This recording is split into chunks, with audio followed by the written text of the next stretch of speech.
One of my biggest goals with this is that we get kids to a point where they're mini masters at real estate, right? They don't have to know everything, but they need to have a general idea of how to own real estate, because these kids are not dumb.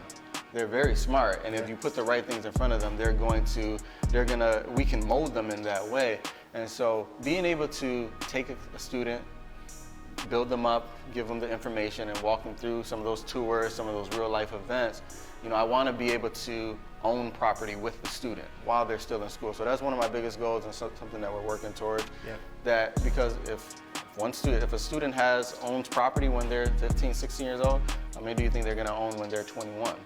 They might own 7 at that point, just because it's here. What are your thoughts about that? So, not to get into the weeds of it, but right now in the state of North Carolina, a kid can own property. Adolescent can own property without the consent of an adult, or the cosign of an adult, rather. But I think it's a phenomenal idea, and I think I know it's something that will progress more quickly than we are speaking of. You can actually, as a 16-year-old, 17-year-old, 18-year-old, own one property, get exposed to that, maybe get exposed to being a property manager, like you own your property and you're leasing it out to someone to live and hold.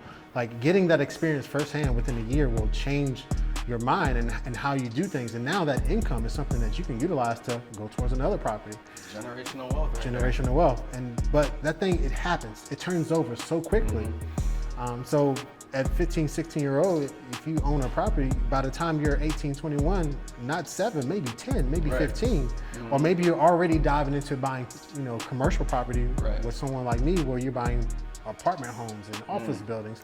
Like the limit, there is no limit. There's limit. Right, absolutely. It can take off. Like, once it's all about getting the exposure, putting them in a setting where they can say, I didn't know I could do this.